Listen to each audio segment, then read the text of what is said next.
Good morning. कक्षा 9 में प्रश्नावली 3.3 के प्रश्न नंबर 1, किस चतुर्थांश में या किस अक्ष पर बिंदु, आपको चतुर्थांश का नाम भी बताना है कि कौन से चतुर्थांश में ये मान आएंगे।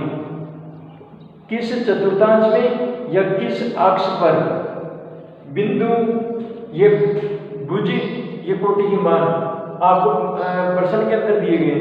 इनको आपको ये बताना है कि कौन से तो चतुर्थांश में आएगा और कौन से अक्ष में आएगा। तो ये आपको बिंदु दिए गए 1, 2, 3, 4, 5, ये 5 बिंदु दिए गए। इन 5 बिंदुओं को आपको कार्तिक तल में प्रदर्शित करना है और ये बताना है कि ये कौन से चतुर्थांश में आएगा, यानी कि पहले चतुर्थांश में आएगा, दूसरे चतुर्थांश में आएगा, तीसरे चतुर्थांश में आएगा या चौथे चतुर्थांश में आएगा। वो कार्तिक तल बना करके, कार्तीय तल बना करके और फिर बताना है अपने को। तो ये 5 बिंदु दिए गए, 5 निर्देशांक दिए गए, उनको कार्तिक तल पर इनका निर्धारण करके अपने उत्तर को सत्यापित कीजिए। तो अपने को जो कार्तीय तल है वो बना करके और इन निर्देशांक बिंदुओं को प्रतिस्थापित करके फिर अपने को बताना है कि ये जो मान है वो कौन से चतुर्थांश में आते हैं। तो पहले अपने को बिना कार्तिक तल बनाए अपने को बताना है कि चतुर्थांश में आता है क्या। तो आप कार्तीय तल बना करके फिर आपको इसको सत्यापित करना है। तो देखो, पहले हम बात करेंगे -2 की और 4 की। तो -2 और 4 कौन से चतुर्थांश में आएगा। -2 भुज का, तो भुज का मान -2 और +4 ऊपर, ये दूसरे चतुर्थांश में आएगा। कौन से चतुर्थांश में? दूसरे चतुर्थांश में। तो इनको कार्तिक तल बना करके और फिर इसको प्रदर्शित करना है। देखिए अब ये कार्तिक तल है। अब इस कार्तिक तल के में ये मान अपने को बताने हैं और निर्देशांक बिंदु भी बताना है। ये -2 भुज का -2 ये कोटि का +4, कोटि का प्लस का ये 4। तो ये बिंदु यहाँ होता हुआ और यहाँ होता हुआ ये यहाँ मिलेगा ये बिंदु। तो ये बिंदु है -2 और +4। मतलब अगर आप इसको रेखाखंड के माध्यम से बनाना चाहिए तो ये बिंदु बनेगा। आगे भुज का +3 और कोटि का -1, कोटि का -1, इसका मतलब यह आएगा ये। तो भुज का 3 और कोटि का -1। आप इसको मिलाना चाहें तो इस प्रकार से मिला भी सकते हैं।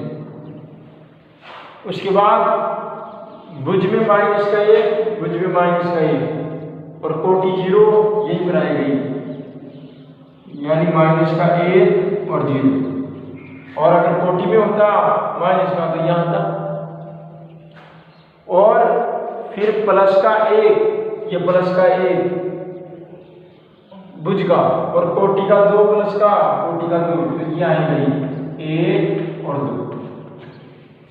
आप मिलाना चाहो मिला सकते हैं, भुज का 1 और कोटि का 2।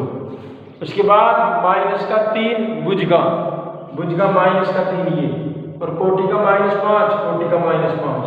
तो ये बिंदु आएगा यहाँ पर -3 और -5,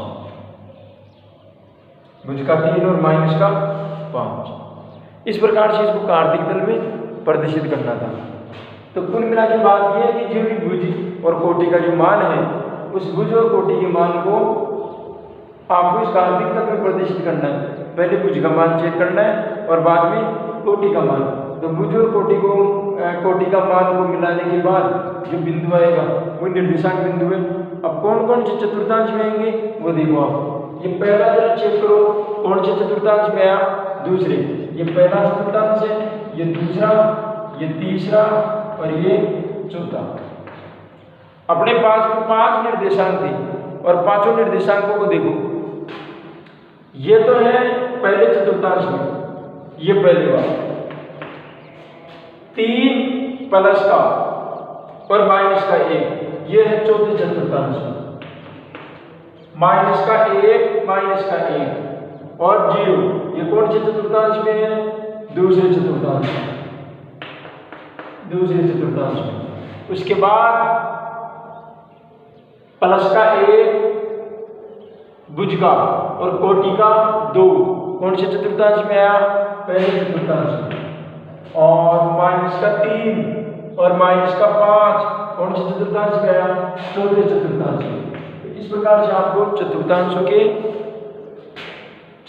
के नाम भी बताने कि कौन कौन से चतुर्थांश में कौन कौन से निर्देशांक आएंगे, कौन कौन से निर्देशांक आएंगे। तो इस प्रकार से सवाल को करना था।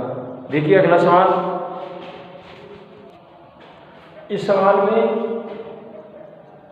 आपको कार्तिक तल पर इन मानों को प्रदर्शित करना है। ये x अक्ष के मान है, ये y अक्ष के मान है।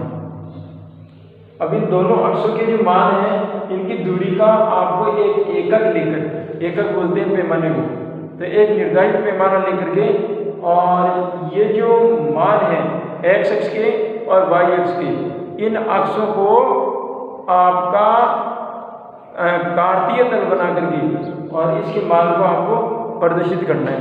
अब प्रदर्शित करने के लिए देखिए सारे मान प्रदर्शित हो जाएंगे। ये भुज के मान है सारे के सारे, ये तो भुज के मान है और ये कोटि के मान है।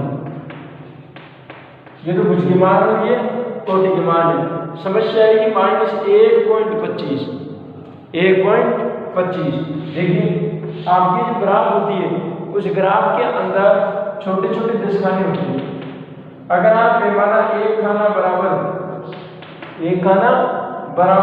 यानी बड़ा जो खाना, बड़े वाला जो खाना आता है उसमें 10 लाइन आती है, तो एक खाना बराबर एक मान लेके चलोगे आप 1 2 3 4 5 1 2 3 4 5 माइनस का 1 माइनस का 2 माइनस का 3 माइनस का 4 ऐसे माइनस का 1 माइनस का 2 माइनस का 3 माइनस का 4 माइनस का 5 इस प्रकार से लेके चलोगे, सीधी सी बात है। अब एक खाना बराबर एक मान लेके चलोगे, इसका मतलब छोटे छोटे कितने खाने हैं? 10 खानों का मान कितना है भाई? 10 खाना बराबर 10 छोटे खाने, 10 छोटे खानों का मान कितना है? 1। तो एक खाना बराबर कितना होगा भाई? 1/10 बराबर 1.10 मतलब 1 होगा। अब अपने को 1.25 चाहिए, 1.25 चाहिए। अब 1.25 निकालने के लिए आप छोटे छोटे को जोड़ेंगे 0.1 0.2 0.3 0.4 0.5। अब वो कहाँ तक आएगा ये आपको कैलकुलेट करके और फिर बताना पड़ेगा। तो इस प्रकार से ये कार्तिक तल बनाना है। बाकी जो छोटे छोटे जो खाने होते हैं उन छोटे छोटे खानों में एक जिसको लगभग मान लो कि आप 1 सेंटीमीटर के आसपास आता होगा, तो 1 सेंटीमीटर वाला बड़ा जो बॉक्स है उसके अंदर छोटी छोटी 10 लाइनें आती है, तो वो एक लाइन का मान कितना होगा वो 10 का भाग दे करके अपन देख लेंगे। हाँ, ये पैमाने पर भी निर्भर करता है कि एक खाना बराबर मान लो आपने दो का मान लिया x अक्ष में भी और y अक्ष में भी, और यहाँ भी ये हो सकता है एक खाना बराबर आपने 3 मान लिया, तो वो तो पैमाने पर निर्भर करता है, एकक पर निर्भर करता है। एकक का मतलब यहाँ पर पैमाने से, एकक का मतलब क्या है यहाँ पर? पैमाने से। तो आप मुझे कोटि के अंदर x अक्ष और y अक्ष की वैल्यू आपको रखनी है। ये x अक्ष x और ये y अक्ष। अब आपको जैसे मान रखेंगे, जैसे मान लीजिए 0 और -5 है, तो जाहिर सी बात है -5 कोटि की आएंगे। मैंने पैमाना एक का ही माना, -1 -2 -3 -4 -5। अब एक का ना बराबर तो एक ही है, एक का ना बराबर तो एक ही है। माइनस का 1 यहाँ तक आ गया, अब माइनस का 1 यहाँ तक आ गया, 10 तक चलो 25 जाने का मतलब ये हुआ कि दूसरे खाने में आ गए एक तरीके से 10 बल्लों में जाते जाते। तो एक खाना बराबर आप बेहतर ये होगा कि आप 2 मान लें, कितना मान लें? 2। उससे पैमाना निकल करके आएगा। छोटी छोटी लाइनों को गिनते जाओ, 0.2 0.4 0.6 इस प्रकार से, तो अपने आप पता चल जाएगा कि वो माइनस का 1.25 कहाँ पर आएगा, माइनस का 1.25 कहाँ पर आएगा। बाकी और मान लो कोई दिक्कत वाली बात नहीं है, ये ऊपर वाले मान बुझ गए हैं और ये नीचे वाले मान कोटि के, उसको कार्तिक तल के अंदर बनाना है। कार्तिक तल में क्या करना है? बनाना है। ये प्रश्नावली 3.3 आपकी पूरी। तो ये छोटे छोटे सवाल हैं, जानकारी, आपकी 30 ही प्रश्नावली आपकी कंप्लीट होती है। तो आपको समझ में आया होगा कि निर्देशांक ज्यामिति के अंदर कार्तीय तल में भुज और कोटि का मान कैसे कैसे चतुर्थांश में लिखा जाता है, निर्देशांक बिंदु कैसे कैसे आता है, निर्देशांक बिंदु के अंदर भुज और कोटि को किस प्रकार से मिलाते हैं, ये सामान्य जानकारी आपको थी। नेक्स्ट जो चैप्टर देखेंगे वो होगा दो चरों वाले रैखिक समीकरण। जो आपने दूसरा चैप्टर पढ़ा था बहुपद का, उस बहुपद के साथ साथ अब चौथा जो चैप्टर आएगा उसके ऊपर देखेंगे कि दो चरों वाली रैखिक समीकरण। अब वो दो चर एक पद के अंदर, एक बहुपद के अंदर आपको दो चर राशियां मिलेगी, x y या y z, ये जो भी दो चर राशि है वो दो चर राशि आपको मिलेगी। उसमें अज्ञात राशियों का अपन मान भी ज्ञात करेंगे, वो कैसे ज्ञात होगा वो चैप्टर के वक्त देखेंगे। आज के लिए बस इतना ही, धन्यवाद।